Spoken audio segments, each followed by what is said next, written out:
man, you lost your girlfriend. Don't lose your dignity, okay? Look, I thought I was gonna come out here into the middle of nowhere and chop wood and it was gonna fix everything, but it didn't. All right? I still feel horrible. So what?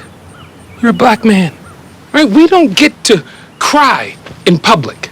That's not what we get to do. You have to have thicker skin. I know. I'm so hard on you, son, because the world is hard, and I feel like if you can handle me, then you can handle it. But do I always have to keep my walls off? What if I'm sad? We don't get to be sad, son. What if I'm scared? We don't get to be scared either, and we can't believe and trust because we never get the benefit of the doubt. I've heard my entire life how there are a million reasons I can't show vulnerability to the world. But the world isn't out here chopping wood, right? Right now it's just you and me. So why can't I be vulnerable out here? What's good, everybody? Welcome to season 2, episode 5 of Black Man Need Love 2. I know we have been on a hiatus, but your mental health matters, and I've been on vacation, but we're back here. Today's episode is about black men and black fathers. I am glad to have my fraternity brother and my past pole mark here as a guest speaker. I kind of let him talk about himself, and then we'll kind of get right into it. Y'all know how we do. Awesome. Well, my name is Dr. David Walden, Assistant Professor of History and Inaugural and Founding Director of Global Black Studies at Western Carolina University. I am from Romulus, Michigan, and I received my bachelor's degree and master's degree from Eastern Michigan University and my 2 PhDs from Michigan State University. I am a father of 2, of a son who is 18 years old in a couple of weeks, and of a daughter who will be 9 years old in September. And I'm happy to be here and happy to join you, Dr. Cloud, in this discussion. Thank you. Hey, y'all, I did not know he had 2 PhDs. I'm gonna be so honest. This lets y'all know I know not shit. All right. So this conversation, I think is very important. Today is Father's Day. This episode, and so for all my fathers out there, happy Father's Day or happy belated Father's Day, depending on when you watch this episode. And so the important thing that we really want to talk about is, one, black men's mental health, but also how does our mental health and our fathers kind of impact it as well.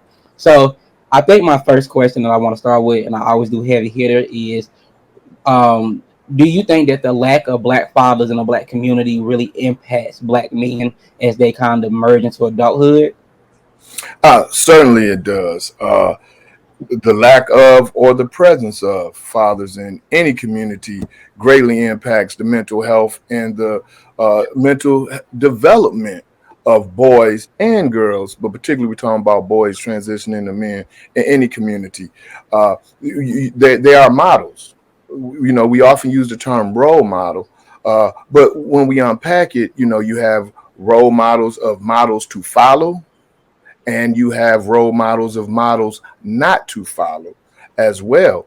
But the absence thereof, it doesn't provide any direction, good or bad, right? We often discuss this aspect of a father's relationship with a daughter impacts her development, impacts the type of men that she will choose to date, and eventually the type of man that she may marry, right? For heterosexual cisgender girls. Now, for boys, we don't discuss that. How can I model? What type of man should I be in a relationship? What type of man should I be in a marriage? What type of man should I be in a community? What type of man I should be in my broader extended family, right? We're talking about issues of insecurity. We're talking about issues of confidence. We're talking about issues of depression. We're talking about toxic masculinity versus healthy masculinity. But in regards of a negative impact, then we see the acting out of toxic masculinity. They're looking to women to help define what masculinity is. And that is often exhibited through trying to emulate the type of man that they had wished their mother had married.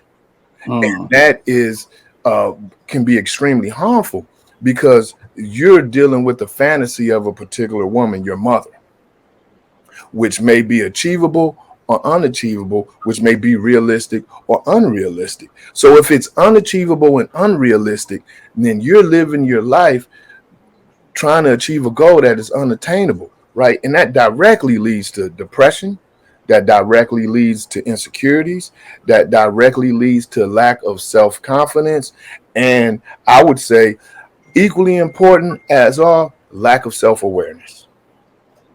Lack of self-awareness. Now, when we're talking about if we want to have a holistic discussion, which is necessary. So even if we're talking about in the queer community, so without having that male role model, right, in a young queer boy, he's facing the same issues when it comes to a healthy relationship with their partner, right? The same issues in regards to what model, how do I represent masculinity? Because masculinity isn't restricted to heterosexual cisgender people, men. It applies to queer men, queer boys as well, right? Which isn't discussed enough, right? What does masculinity mean? And that void of it, right? So they're learning what masculinity is from someone who isn't a man, isn't a male, right? And that leads to all types of confusion.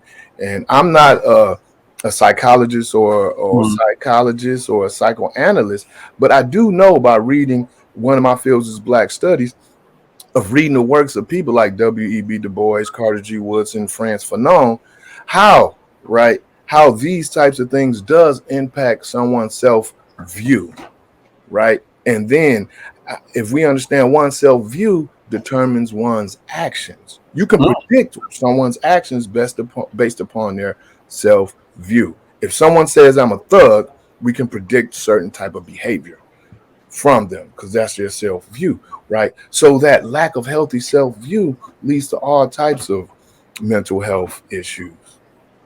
Wow. Okay. You hit me with a lot that I wasn't expecting. And I want to, there's a piece that you said, and I think is very important. What you said is that when we look at Black men or Black fatherhood, and we are trying to emulate certain characteristics of our father, lack of a father, right? How does that kind of play out in our mental health? So in the long term, right? So I like to look at the long term. So when we are, you talk about dating or partnership, stuff like that. How does that play out in our mental health in the long term, or our parent rearing in the long term when we become fathers ourselves and we have had a father or did not have a father in our lifetime? Because I know we talk about the village, because I always believe it does take a village to raise a child, but lack of father, or even if you had that father in your life, how does that kind of affect our mental health when we become parents now? As Black men, as we become fathers, what does that start to look like for us then? Oh, that's a great question. I would start with expression of love, expression of pain, right? It starts there, right? I'll start with pain because that's the one that most people will identify, right? The inability or being told by society and often by a strong, independent, in air quotes, strong, independent single mother, right? That men don't cry, that men cannot express vulnerability, that men cannot express indecisiveness, right? Because we all have those moments. But what a woman would want, a single mother would want, because she's lacking it, she wants a rock, a steady, decisive man, right? But she doesn't know how to help a young boy grow into that, how to deal with that, right? How does a boy express, pain and hurt, right? We're told, oh, men don't cry. Real men don't cry.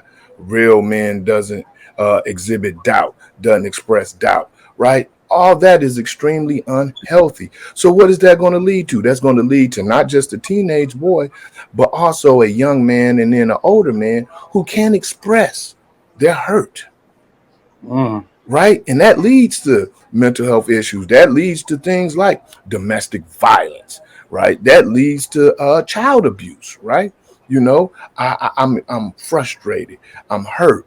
I have no outlet to express it. I lash out, with domestic violence or even abuse towards children, right? Who you have a child, a father who's dealing with those mental health issues, then has a child, right, who's expressing this vulnerability, this hurt, right? And they're lashing out at them. Don't be weak. You being a weak ass such and such. And then, you know, we use all type of misogynistic and homophobic terminologies to express that, right? You're acting like a bitch. You're acting like a pussy. You're acting like a woman because he's hurt and he's expressing it through crying to let the pain out, right?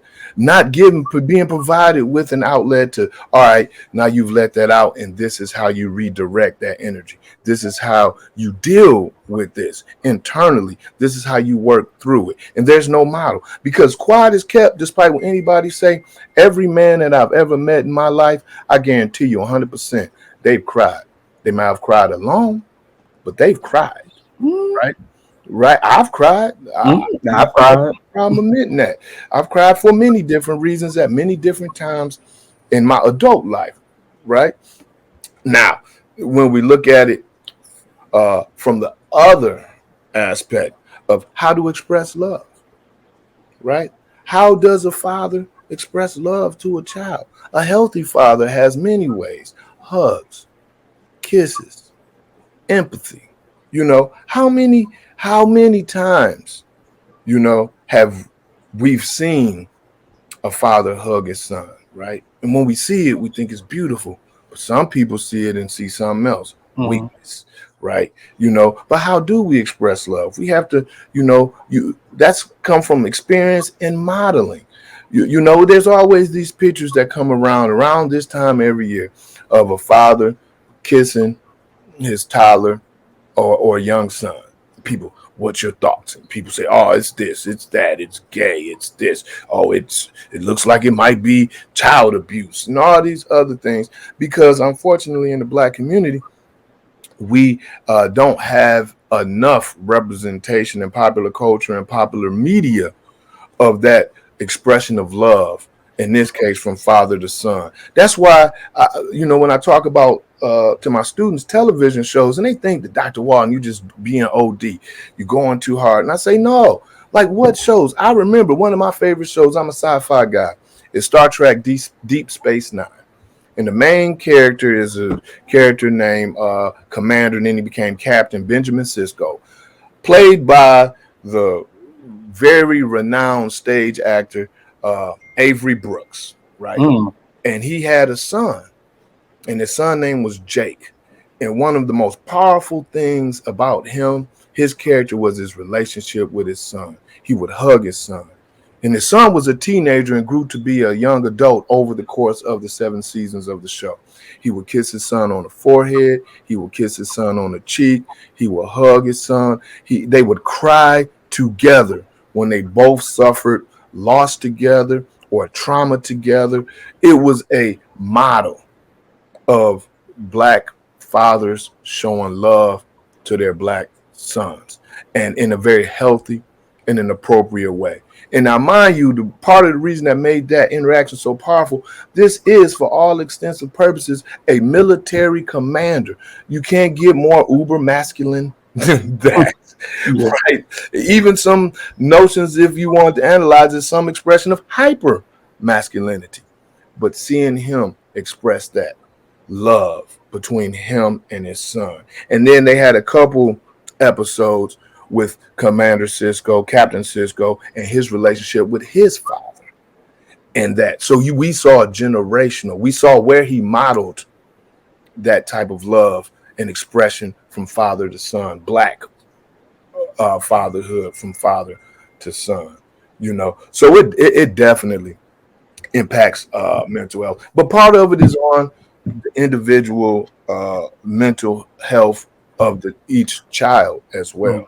Right, my brother and I, we have different types of relationships with our father, right? And in many ways, it could be viewed that my father exhibited a toxic type of masculinity with his relationship or with my brother. But the relationship between me and my father and an exhibiting of those things are a little different. But part of it was the difference between me and my brother. You know, it was times that my father may have exhibited things that could be considered toxic.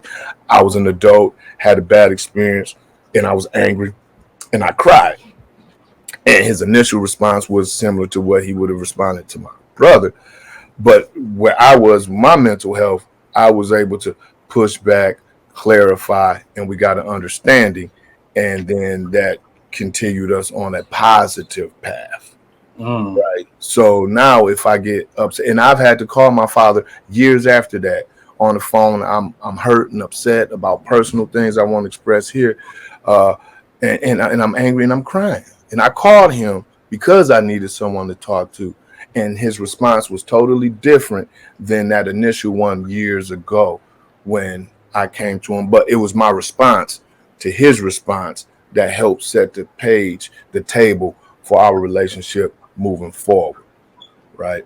But there's a lot of young men, if we're being honest, a lot of men, period, but a lot of young black men, because they bottle in that pain, that hurt, even that anger, right? That leads to all types of physical health issues, right? And it definitely leads to mental health issues. There is a lot of suicides of black men. And when we get the little information we get, maybe a letter that they left or whatever, and far too many of them are expressing things like, I didn't feel like a man. I wasn't man enough, right? You know, I felt less than a man. I felt I was letting my family down because A, B, C, and D, which in these instances I'm talking about reflected their inability to express their masculinity in a healthy way, right? And I like what you're saying because so I'm my father's only son. My dad has no other boys. He has all girls, and then somehow he got lucky and got me out of this blessing, you know, because I'm a twin. And so my dad was a young father. And I know that's a question I'm going to ask soon, but my dad was a young father. My dad was 17 when me and my sister came into the world. And so, you know, as I've gotten older, me and my father, our connections always been on and off. You know, as a young boy, you know, my dad was around. So in my eyes, my dad can never do any wrong, right? And then as you get older, you start the SEC. You know, my dad can be a fuck up. Like he really can fuck up badly. And you know, but in your mind, you're like, I want to be that kid again, where you know, my dad would be in and out, but I always knew my dad was close. My dad has always lived somewhere close. So even though he would pop in and out, you know, it never really hit me that, you know, my dad really is a fuck up sometimes. You know, my mom be like, I ain't gonna talk that bad about your daddy because that's for you as you get older to decide what type of relationship that you want with your father. And I thank my mom for letting me come to that ideology on my own as I got older versus ruining the image of my father. Now she would say, man, you're not getting back together, so you might as well give up that prayer. That'll just be her favorite thing to say. Give up that prayer. That's not happening. See, like we were young, we had y'all, that was it. And as I got older, I noticed that my dad, and you talk about, you know, showing emotion, showing love. My dad hugs me. My dad would kiss me on the forehead and say, I love you and everything like that. My dad calls me Junior. I'm not even a junior, but my dad calls me Junior. And you know, it's these little things that, you know, that shows how me and my dad are together. Because me and my dad, we have these candid conversations. Sometimes I think my dad is not, sometimes he may not be my dad. He's more like a older brother sometimes. I guess because we really grew up together. My birthday is right before my father's birthday. And so, you know, my dad was a kid raising a kid, and, you know, we grew up together in the same thing. But I also know that he's my father, so I give him the respect of being my dad. Sometimes I may call him by his first name if he get on my nerves because I'm just like, what are you doing? You know, but it's just because me and my dad had that type of relationship now, and that, you know, it when he shows the affection and stuff like that, it's not common. Like I've always heard my dad say, you know, I love you, but as a kid, that's just typical. But as you get older, it's completely different. As a young man, hearing your father say, I love you, you know, be safe, talk to you soon. I think me and my dad go back and forth faithfully. I called him the other week, and I was like, I haven't heard from him. He was like, I mean, you've been traveling. He's like, you was gonna call me eventually. I said, I'm your son. It's not my responsibility to call my parent. It's the other way around.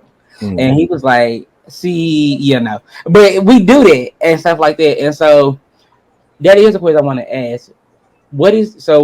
a lot of times when we are fathers, or some of us who are becoming fathers, how do you think being a young father, as in, most people say a young father is around 16, 17, before you're legally adult, right? So before you're 18, being a young father, how does that impact, your mental health or your growth or your child rearing? Because when we look at it, my dad was a young father in the 90s, right? I was born mid 90s. So my mom and my dad was only 17 being a dad in the 90s. So versus being a young dad now in today's society, what do you think, or what do you think kind of impacts that kind of mental health now, or impacts that bond generational? Because we're not raising kids the same. Back in the 90s, 80s, if you were a young father, you may have had your grandma or somebody help out. It's completely different now. Indeed. Great grandma about 35, 42. So Mhm. grandma's still in the club trying to have fun. And Yeah. you a young father now with a baby of your own, and you don't know what to do. Indeed, indeed. I think, and I think it's good that you looked at it generationally, because the notion of what a young father is has changed over time, right? As life expectancy has increased and all that. 100 years ago, two 12, 13-year-olds getting married or having a kid was very common, right? Mm, By the time, and we can look back at the data and we could see it, right? yeah. Oh, they was 13, 12, 14, and they got married and started a family, right? uh, by the time I came along in the mid 70s, that was obviously frowned upon. But you would see still people having children in their late teens and getting married in their late teens and having children. So by the time you came along, because I was 20 years old in 95, because I was born in 75, right? That was viewed as being a young parent, a young Mm, father during that age, right?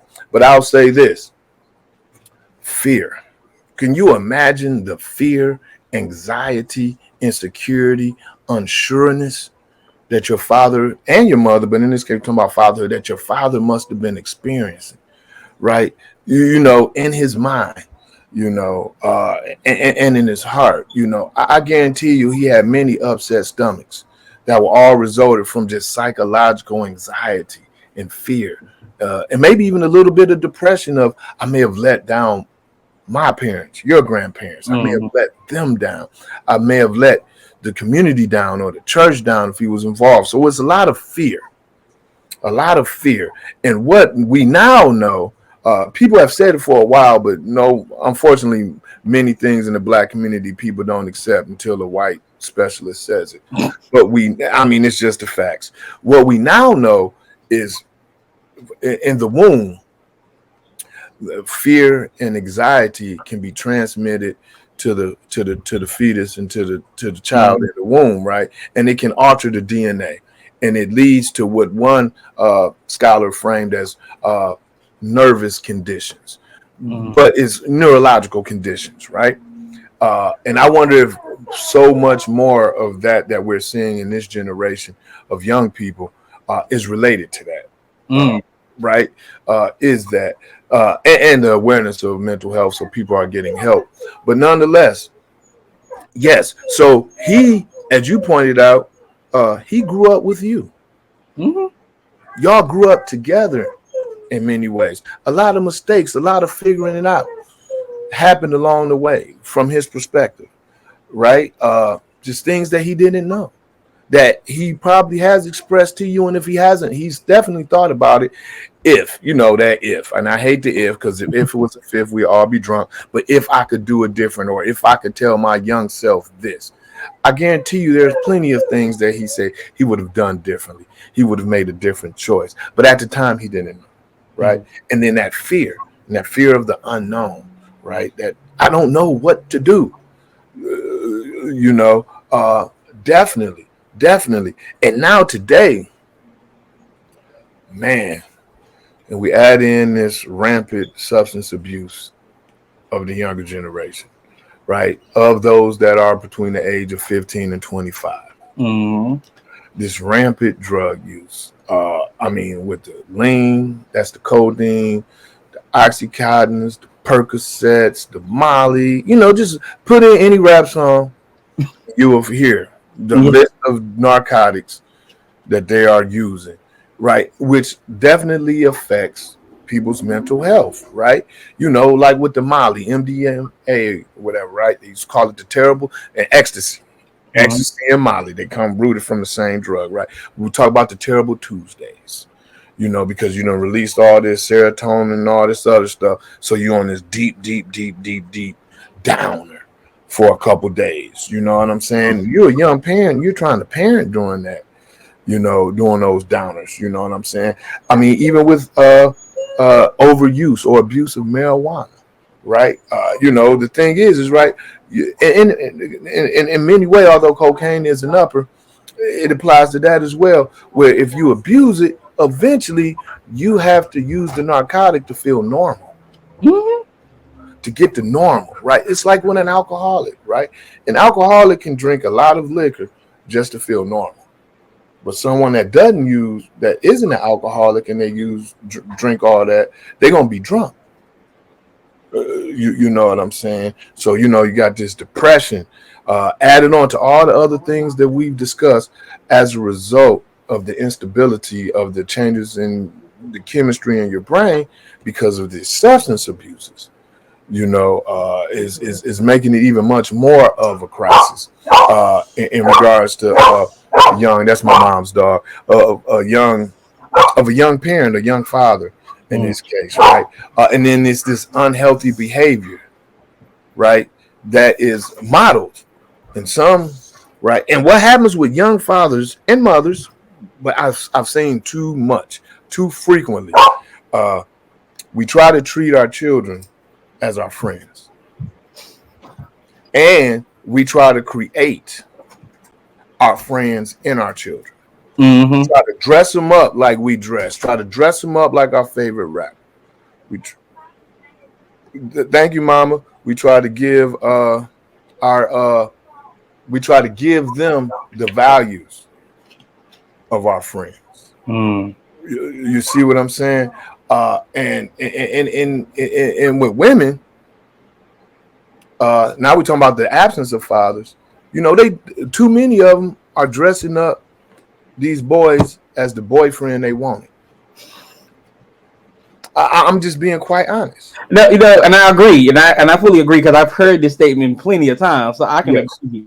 Yes, and so that's creating generational trauma, and trauma leads to mental health issues, right? And it's creating generational trauma, in these young people.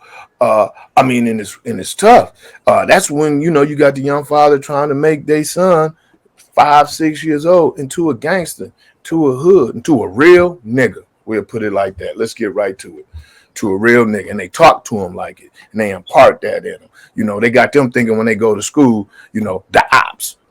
These kids ain't got no damn ops. The ops, and this is what you do. You punch them, and you do this, and you do that. Real nigga shit. And you got a 7-year-old acting this out in school. Oh, you got to get the hose. You know what I'm saying? And then you got this 7-year-old, 8-year-old in school because he's inappropriately touched another student. You see what I'm saying? Because he's modeling what his young father is teaching them at home or showing them at home. Because he could be present but neglectful. Yes. He could live in that home, but he got his kid watching videos, music videos, listening to Lil Durk and King Von. He's 7, 8 years old. You know what I'm saying? Right? That's listening to Meg Thee Stallion and Cardi B. I mean, it's fine for adults. We have the discernment, right? But the child doesn't have discernment. You know what I'm saying? And right, and they're acting these things out, right? And that's creating trauma in them. How can they have a healthy relationship with friends? Not even getting into a romantic, because we're talking 7, 8, 9, 10, 12 years old. How can they even have a healthy relationship with their friends? With that. It's troubling. And then you factor in so many communities, we don't have communities no more, right? It's transient.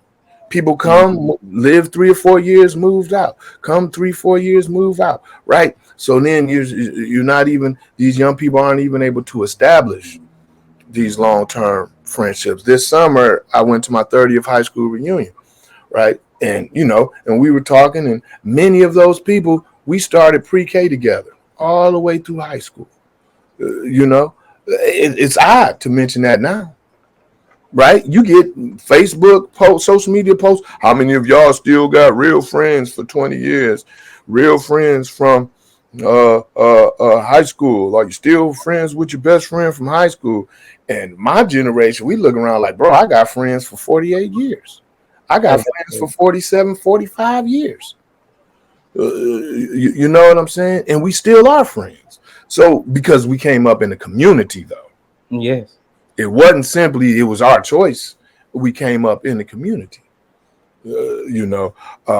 So man, the youthfulness. Now I'm not condemning, because there are plenty of people who had children very young and were successful parents, who had and have healthy relationships with their children, who raised healthy, functional contributors to society. So I'm not condemning people just because they had children young, but there is an extra burden and that support system. And you mentioned it. Hey, now you got people who are grandparents at 32. Yes. 5. I've seen it with my own 2 eyes. They had a kid at 15. They kid had a kid at 15. They 32 and got a 2-year-old grandbaby. And I know you're far younger than me, but I tell you this: being 48 now, I realized at 32, I didn't know as much as I thought I knew. I hadn't experienced as much as I thought I had experienced. To be quite honest with you.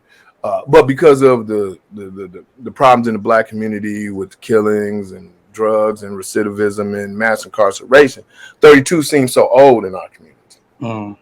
But in the broader spectrum of things, it isn't, to be honest. And I like what you're saying, because there are a few things that I really like that you're saying. But one thing I want to point out is that, like you said, the villages are no longer around. Growing up in the 90s, early 2000s, I was raised by the community. My grandmother, my mother, my father's family as well. And I always had a male role model who was like a surrogate dad. My cousins were in big brother, big sister. Their big brother became my big brother. He was like a surrogate dad when I was at school. I remember Mr. Jeremy Spillman. He was one of the teacher. He was like my surrogate dad. He was feeling what my dad couldn't. And as I got older, I started getting these male mentors who kind of filled in as the big brothers, the uncles, the surrogate father figures, who I kind of wanted to mold myself after, because my father, though he is a good man, what my father was doing was not what I wanted to do. And I would to be very honest, my dad was a street pharmacist when I was growing up. So I knew that wasn't the life I wanted to do. Do I know how to do it if I ever find myself on a bond? I do. But is that something that I want to put my life in jeopardy for? It's not. Indeed. And I think that's important, because like you're saying, we're emulating what our parents are doing, especially our fathers. Because as a young boy watching my dad get money, make that money, that fast money, in your head it's like, oh, I kind of want to be like my dad when I get older. But you also see that. But the good thing is, I see the repercussions of what happens watching my father get that money, make that fast money as well.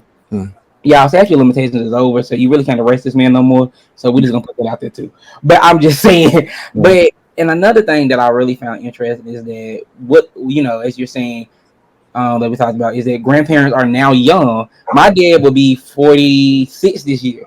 And I'm older than your dad. Dig that. Yeah, because my dad will be 46 this year, and my dad doesn't look 46, and black don't crack, but.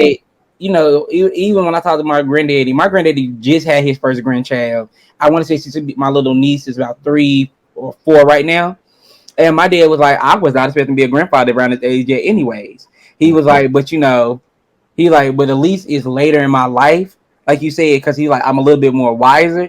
Versus if y'all would have gave me grandkids when I was in my 30s and I was still figuring life out, right? Like you said, in your 30s, you don't know enough. By the time you get up that 40s, getting up there, you like, all right, I know a little bit more now. And you know, I do, and I go to my dad now that I'm older for advice about certain things because my dad does have that wisdom, that street knowledge as well, which I'm happy and I'm lucky to, you know, that street knowledge is something I'm able to tap into when I need it.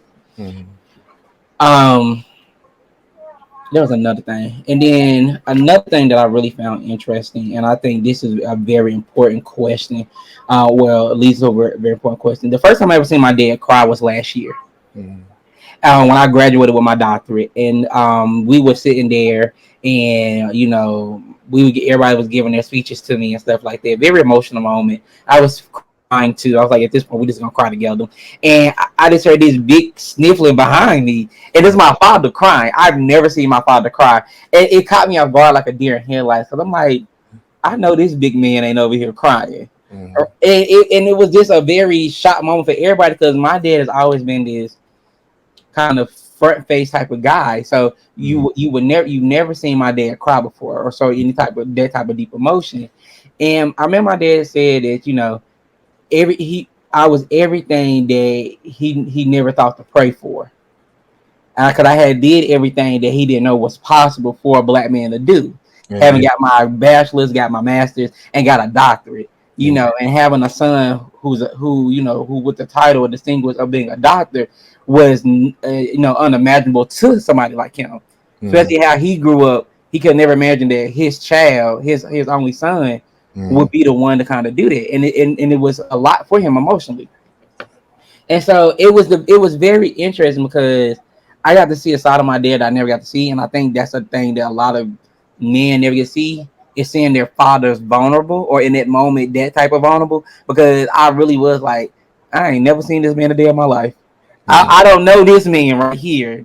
I know, you know, I love you and stuff like that. I know that, but I've never seen my side of my dad that's this transparent before. Now you want to hear something? I didn't see my dad vulnerable until he had grandchildren. Really? Seeing him interact with his grandchildren allowed me to build a new relationship with my father.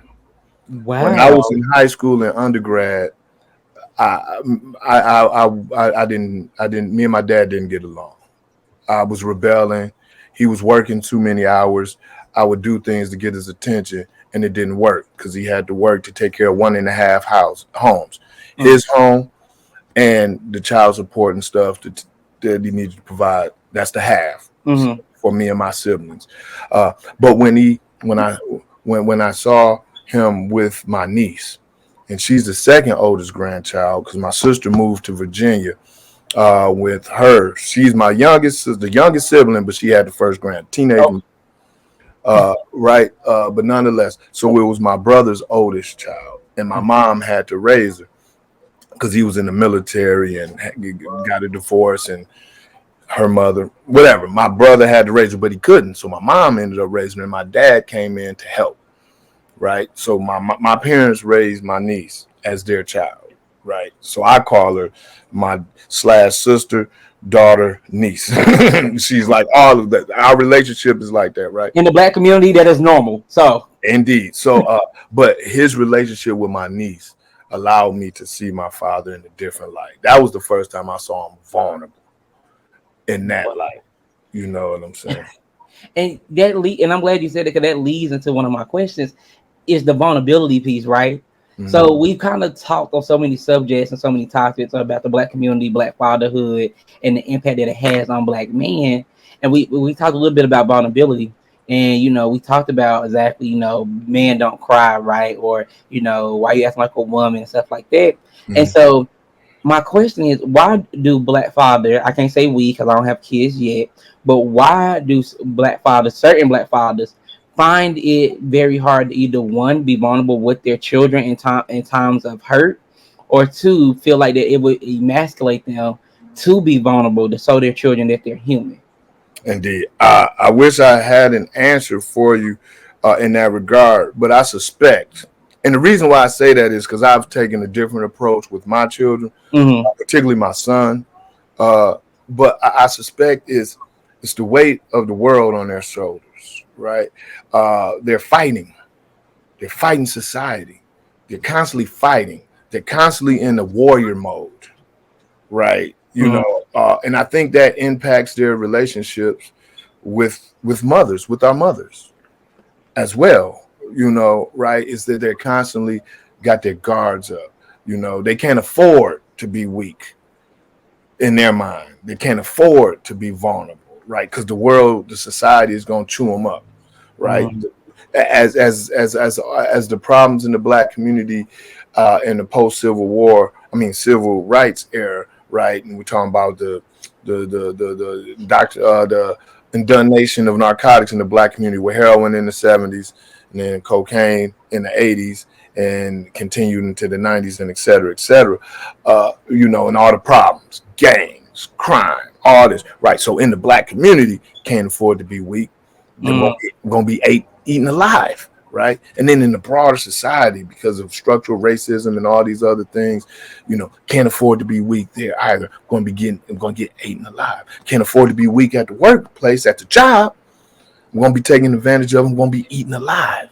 I think that may have something to do with it. And that mental health issues, right? I mean, we talk about service members with PTSD. A Black male that's lived that experience that I've just expressed, they certainly got PTSD. Mm. You know what I'm saying? They certainly got PTSD. In their mind, when can they let their guard down? And then when you're in a bad or unhealthy or toxic relationship at home, you ain't got no place to be vulnerable. You got no place. I mean, we see it. We see it right now.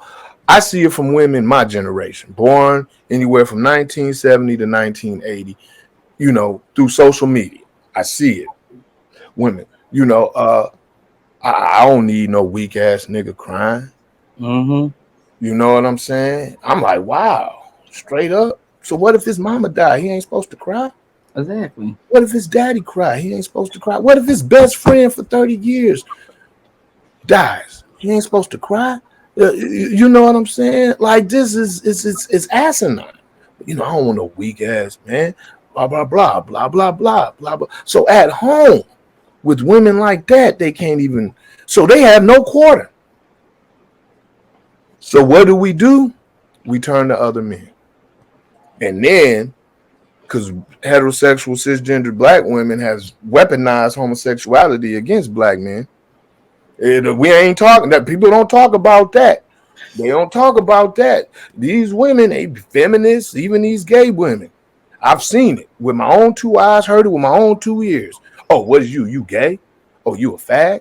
I've heard it. I'm like, wow, feminist lady, this how you coming? Wow, this is intriguing. Lesbian sister, this how you coming? Wow, this needs to be unpacked, right? Like this, they've weaponized it. So now many of us are afraid to even turn to one another. You got what I'm saying? It's you see, oh, he wants to spend time with his friends, and they implying that they involved in some type of down low closeted homosexual relationship. But no, that's the only place he got quarter, where he can be vulnerable. Yeah. Where he be like, man, life is fucked up for me. My baby mama or my lady or my wife, she fucking tripping. They tripping at work. I keep getting harassed. When I go to work, I get pulled over 3 times a month just going and coming from work. Like, fuck. And it's like, man, it's all right, dog. I understand. I'm going through the same thing, bro. Hey, you need a hug, bro. You know what I'm saying? Now, right? So our one last rest haven, because our homes, for many of us, aren't a rest haven. It's a battleground. So our last rest haven, brotherhood relationships. You know what I'm saying? Now that's under attack. I mean, that's one of the things that a fraternity is supposed to be for. Unfortunately, for many of us, many people aren't using it in that way. That's what one of the things that a fraternity is supposed to provide for its members. That's what brotherhood means. That's why, right, that we're not supposed to turn our back on a brother. You know what I'm saying? And we got language within our fraternity that we use, and it's a public setting, so I won't go there. But there's, certain things, like condemnation. We're not supposed to do that. you know, because it's supposed to be that. You know what I'm saying? That's part of what a brotherhood is, but that's under attack. You know, so it's hard, but that doesn't mean it's hopeless. We got to continue to create spaces, maintain and sustain them spaces, and we got to be open, welcoming, and loving to one another as brothers, regardless of the brother's background. You know, I don't understand why me being a brother, a good brother, to one of my brothers who happens, and I frame it this way deliberately, who happens to be gay, that all of a sudden that's a flaw. I don't understand that. I completely don't. Right. And then to put it in, you know, community context, somebody that's been my friend since I've been 7 years old, and then we turn 30 and he comes out to the world that he's gay. I'm supposed to not be his friend, not be his brother no more. Right? Like, he's been my friend and brother for all those decades. That means when I needed him, he was there for me. When he needed me, I was there for him. Because who he loves and chooses to have sex with, that has nothing to do with me. Just like who I love and have sex with doesn't have anything to do with him. Now, if I see him in an unhealthy relationship, I'll be like, hey, brother, you need to drop that dude. That's not good for you. Just like I would tell a woman, you need to drop that dude, or I would tell a heterosexual brother, hey, bro, you need to drop that lady, that woman. She is not healthy. You know, outside of that, it has nothing to do with me. And his mate, his partner, or if he got married, would be just like, it would be my brother, just like if one of my brothers, one of my friends married a woman, she becomes my sister. That's how I view the world. Because if we don't got each other's backs, then the war is lost. And I ain't talking about a war against anyone. It's the war for something. The war for survival and healthy living. Wow. So you've given us a lot today, and it's been dope. So I'm going to ask this last question before I go into our words of wisdom. Black fathers and black men is what we've been talking about today, and you've given us a lot to think about and a lot to talk about too, and the impact of what it's like being a black father. You know, I always tell people when I say I can't wait to be a dad, and I can name examples of fathers that I want to be. It's not the ones that you see on TVs; it's the ones that I see in real life. You know, it's like you, for instance. You know, you're one of my role models. I always tell people, Dr. Walton, great with his kids. I can see that. Dr. McCallum, I can see that, you know, right? Or, you know, see my big brother, my father figure, Dexter, I can see that. Because these are the type of fathers who I know, even my own father, they always been in their kids' life and they're letting their kids make their own paths. So my question is, when it comes to black fathers and their queer sons, because we're gonna end this with a question I think a lot of people don't like to talk or touch on. Black fathers and their queer sons, not their queer daughters, because we seem to accept our daughters being queer quicker than we accept our sons being gay, non-binary, bisexual, whatever they pansexual.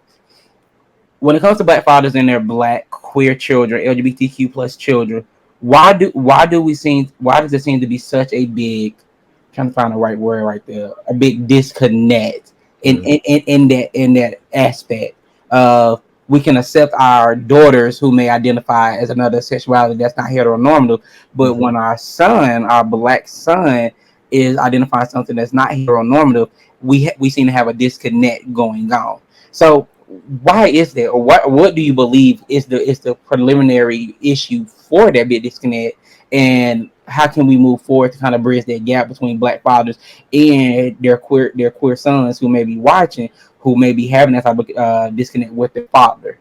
Indeed. I think part of it is the fathers think it reflects negatively on them as men, as fathers. That means that they failed. That's how they believe. They failed. Somewhere along the way, I failed. I didn't teach my son how to be a man, or I didn't model a manhood properly. You know, and I'm not saying it's true. I'm saying that's what I think a lot of them believe, right? I think, and that's also linked to their acceptance of their queer daughters, particularly if their daughter is a stud. because that's mini me. She pimping the hoes, she can get the hoes. It's toxic masculinity. Yeah. Be quite honest with you, and it's not by happenstance that so many studs mimic a false narrative of black masculinity, so they mimic toxic masculinity, like Young M.A. and all that. That's my example I use to my students. Like, that's, if a guy said everything she said, we would clearly be like, that's toxic masculinity. It is. But by her saying it, it's not. No, we need to unpack that, right? Because it clearly is. So I think that's part of it. I think another part of it is something that's come up in womanist analysis of black masculinity post Reconstruction is the adoption of white patriarchy by black men. Right, we see it like in the novel, because we get a skewed version in the Spielberg movie, The Color Purple, but in the novel, The Color Purple, we see it more clearly. Is that mimicking Mr. and his daddy was trying to mimic white patriarchy, right? So it shows as a sign that they failed because they believe that they are at war with white men. And if we don't got strong soldiers, we're going to lose the war, right? And their view is that a queer black man is somehow unmasculine and can't be a soldier in the struggle for black liberation, right? All false narratives, and that's one of the things I love to do and make people uncomfortable is point out these strong black men that people look to as heroes, but they didn't know that they were queer. I love that. That's one of my things I love to do. I do it on social media every June. I do it in class when I'm teaching Black history. You know what I'm saying? People like Bayard Rustin and others that, Bayard Rustin and others that people didn't know, right? He's Omega Psi Phi football team. You know what I'm saying? Everything you said was supposed to be the toughest, most masculine man. And this dude was gay as hell. I was gay. So I think that's why some black fathers reject that, because it has nothing to do with the actual son. It's about their own insecurities and their lack of self-awareness and a healthy self-view, and then some of it, depending on generations, and I'm not trying to throw my dad under the bus. My dad is homophobic, I believe. I remember when I moved to Atlanta 20 years ago, he asked me, and I got a job. I was working at a junior college and I was working at the Gap. And he asked my mom, is my boy gay? Because I was working at the Gap, right? And then years later, in 2009, I moved to Miami for a year. And my dad once again asked my mom, is my boy gay? Because Miami and Atlanta are two, outside of San Francisco, they are large, in particular, black or people of color, queer communities. Yes. So, I didn't make that connection until the Miami thing. And then I was like, oh, man, you know what I'm saying? And then I'm not queer, but it doesn't matter. It was that insecurity. Oh, is that why he expresses his emotions so freely? You got what I'm saying? Is it that, it feels like trying to figure out why is his view of masculinity or his performance of masculinity so different than mine? Exactly.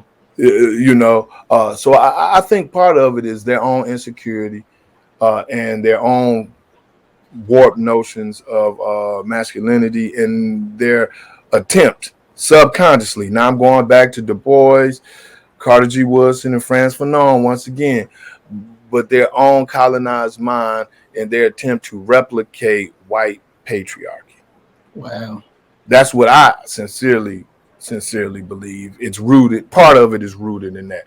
Now, scholars who explore this more, they may have deeper insights, but for me, I think that has a lot to do with it. But I have to admit, for full transparency, what I research and what I study is Black identity and Black consciousness. Mm-hmm.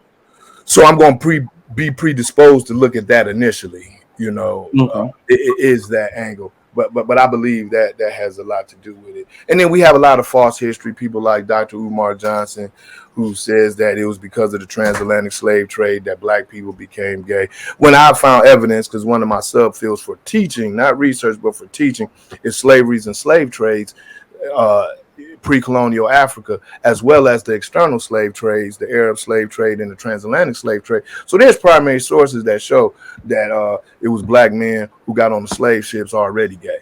We know it because of the documents of the Catholic priests and their responses to their existence, as well as Muslim records of their responses to these gay men. You know, as I would say, if I was at the barbershop, to these gay niggas. Right? How do you make sense of that? So no, it was something that I would argue with the first 100 people, 12 of them on earth, 12 of them was gay. I would make that argument myself. Okay. You know, and then I want to say this before we get to the words of wisdom. Becoming a father changed my life, man. I was in a state of depression and crises. I just got discharged out of the Navy. I was unprepared for that. I had $750 in the bank, nowhere to go. I showed up back at my mom. I showed up at the airport and called my mom on the payphone to pick me up with my sea bag and $750 in the bank. I didn't know what to do. I was depressed, all that. I met a young lady at a nightclub. We did our thing. She ended up pregnant. That encounter and her being pregnant with my son, that changed my life. Becoming a father helped pull me out of a dark place in my life, to be quite honest with you. Helped me refocus, helped me look inside myself, forced me to look inside myself and find direction, to redefine who I was and who I wanted to be. My son, David Matthew Walton Jr., saved my life, whether he realizes it or not. Becoming a father, a black father, changed and saved my life. I just wanted to add that. You know, this has been, I think, one of my favorite discussions to have, because I was telling somebody, we don't get the chance to talk to. I can't consider you an elder just yet because you ain't got to that age. So I don't know what's before elder, what's in between that. I'm gonna call you one of the village fathers, right? I'll take that. Usually they call me Unc, but I'll take that. Yeah, Unc is the right. I forgot Unc is the term. We don't get the chance to have these conversations with those before us because so often they don't want to have the conversation. And I love having a conversation because, you know, it gives you that idea that when I have kids, and I always tell people I can't wait to be a father. I don't know what my life's gonna look like when I have kids, but I can't wait to be a father because I'm hoping that I can give my kids everything that I didn't have. Mm-hmm. And now that I've accomplished so much at a young age, I always think to myself, when I have kids, only I can tell my kids is the sky is not the limit, because you can do probably way better than me. Mm-hmm. Even though just because I set the bar doesn't mean that you cannot do way better. And I don't know, I would say, you know, become the president or something like that, because, you know, getting a doctorate ain't gonna be enough anymore. In our family, you know, you get one, we're gonna be equals. That's pretty much it. So you have to beat your daddy out somewhere. You know, chief of surgeon, something that I ain't got to just yet. That's the only way I'm be like, all right, my kids have set the bar way higher, and I'm always be proud wherever they decide to land it. But go higher. Mm-hmm. And so for our words of wisdom, just leave a piece of advice for any of the black fathers out there, or expecting fathers, or people who want to be fathers. You know, just a piece of advice that they can kind of carry with them moving forward. Indeed. I'll say this. It's two pieces. The first piece is this. Any problems, shortcomings, flaws, anything like that you feel your father as a father exhibited, do better. My father told me, he said, son, if you don't think I was a good father, then do better than I did in the areas you think that I was deficient. I thought that was sage advice when he told me that. I said, that makes so much sense, and that mitigated so much of the anger I had towards my father, right? Because now I have power. I'm not a victim anymore. Now I have power. Now I have agency. Now I can do something.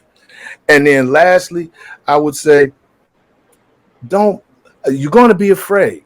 Embrace that fear. You're going to make mistakes. We're human, right? So embrace it. It's a journey. Fatherhood is a journey. There's no end destination. That's not the goal of the journey. The journey itself is the beauty. So embrace the journey. Embrace the journey. It's going to be highs, lows, ups and downs. That's life, though. Embrace it. Embrace it. And that's where you will get the most value and joy from fatherhood. Is that if you're just focusing on the negative, I don't got a lot of money. Well, then you're never going to be happy as a father because you're always going to point to I couldn't do. Focus on what you can do. It's the journey, you know. And your child, I said two, this is three. This is probably the most important. Your child is a person, their own person. They are not you. They are not mini you. They're not mini me. They're not the resurrection of you. They're not the reincarnation of you. They are their own independent person. Let them be that.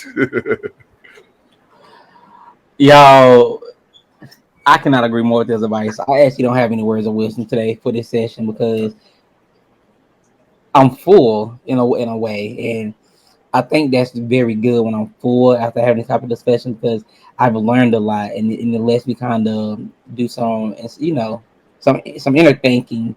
How I interact with my own father when I talk to my own father as well, and have the conversation with my dad too. I want to thank Dr. Walton for joining us today. This has been dope. I hope that y'all take away every damn thing that y'all can from this discussion because we have talked about everything, and I don't know what else to tell y'all, but that's pretty much it. Give me 1 second. Well, thank you for having me, Dr. Cloud. And thank you because let me tell you, being a black father, I know is not easy, but I will say you make it look damn easy, and that right there is a compliment I do not give to many black fathers. And all the black fathers I know, there are only a few who I could say make it look like cake work, and I think that's the dopest thing to me. I appreciate it.